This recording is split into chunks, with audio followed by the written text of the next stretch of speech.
Hey friend, Roger Christopherson here again with another first listener review.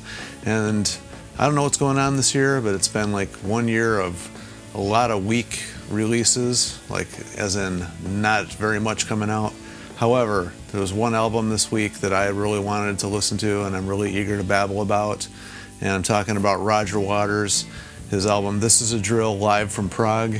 And I have been, I don't want to say a lifelong Roger Waters fan, but pretty darn close. I have just been a Pink Floyd fan, obviously, that's where he came from, since I was a early teen and I discovered their music and just from listening to the radio and stuff like that, growing up when I was discovering music. And I remember the first time I saw The Wall, had to be right around 13, give or take a year or so, somewhere in that ballpark. I had no clue what in the world that was all about when I first saw it, and I watched it and I had no idea what that was, but I was somehow hooked anyway, and I watched it.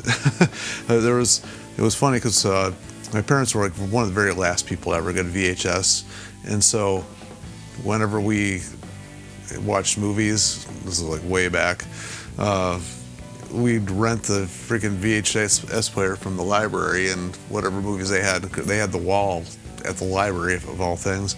And I just remember getting that and watching it over and over and over and over again, even though I had clueless as to what was going on, and half of it, for most of the first few watches, it somehow drew me in. From that point on, I was stuck.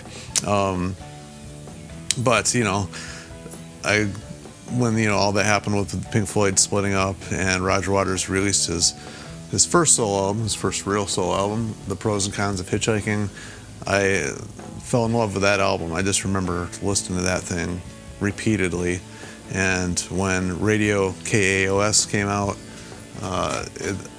it just turned me on to like the storytelling and music so much that I wanted to try to do something like that myself. I actually was inspired to write a whole album like myself when I was just acoustic stuff I recorded.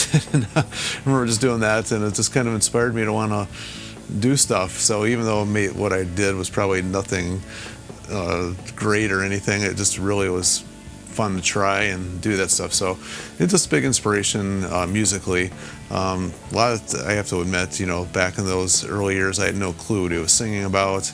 I know he's very political in his music, and I'm not talking any politics in here at all. But I didn't know what all that was about. I just really enjoyed the music. I just liked he was very good in the way he could paint a picture with words, and so I just followed his whole career. I really enjoyed all his solo material, and obviously all the Pink Floyd stuff. So anyway, when I saw this was coming out, I've I've pretty much gotten everything he's ever done. I was not super impressed, quite honestly, with his version of Dark Side of the Moon. Even though I got the live version of it. I'm just crazy. I have to have everything, when it comes to certain artists. And I got it all. And I saw that on here he had performed a big chunk of Dark Side of the Moon on here, but there's also some very cool different things going on in this album as well. And I'll just mention some of the band here. I don't know, he's got a bunch of people on this one, but it's himself, John Karen on keyboards, and the thing that I know he's played with this person for quite a while now, but David Kilminster, I think that's how you say his name. I was a huge John Wetton fan, and he's worked a lot with John Wetton and done on his solo stuff, and so I thought that was pretty cool that he's got him in the band, and he does a very good David Gilmour on a lot of these songs. Then we got Jonathan Wilson doing guitar. He actually sings lead vocals on Money and Us and Them as well. Gus Seifert, I think that's how you say it, on bass, and then Joey Waronker on drums, and then he's got Robert Walter on Hammond keyboards, Seamus Blake on saxophone, and then background vocals by Amanda Billar and Shania Johnson. I really hope I pronounced all that wrong, but anyway, that's who's on this.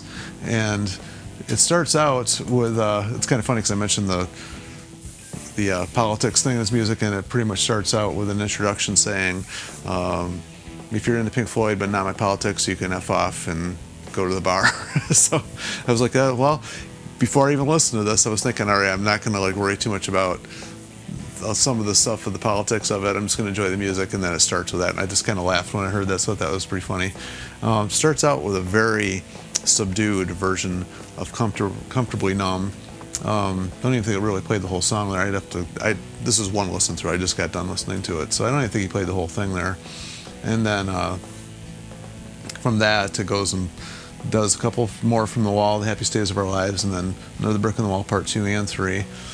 But then it takes a quick turn into, and those were pretty much close to what the studio version was, although he has his own little twist of doing things. It always has, which I do enjoy when Roger Waters does the Pink Floyd stuff, because he does make it his own versions. He does add this little unique stuff, and his band, the musicians he plays with are always amazing. I just think they elevate some of these songs to a higher level.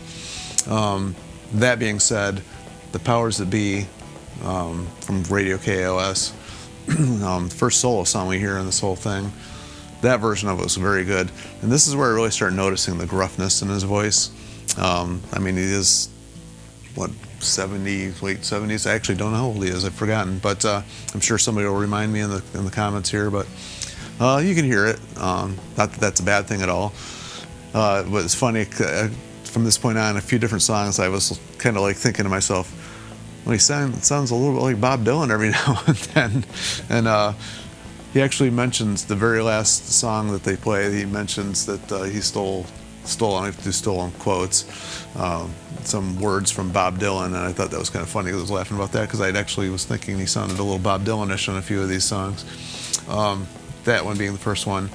And then it continues with The Bravery of Being Out of Range, which I thought was, this version of it was actually better than the studio version. I really like the studio version, so another plus there.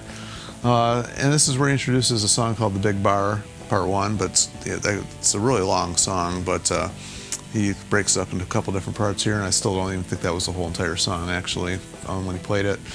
And he does a big introduction, and it's a very subdued song, very laid back, but very visual in the lyrics. That's what I really enjoyed about this. And he's the type of songwriter that can take a song, not so much with this one, but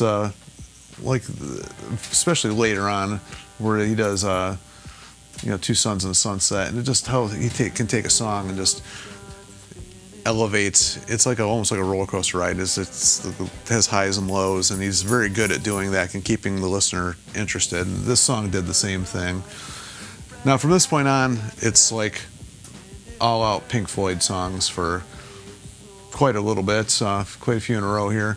And it's funny to have a cigar, which a lot of people may not know. It's surprising how many people don't know this, but he didn't sing that song on the album. That was always a big thing with him not being able to do it, and he always said he could do it, and he's performed it a lot in solo stuff, but it's on here, and I just thought that was kind of fun that he had that song on here again. Several different Floyd songs, which we hear, Shine On You Crazy Diamond, kind of edited that one a little different order than the Pink Floyd version. So like I said, he always does the little bit to make things his own.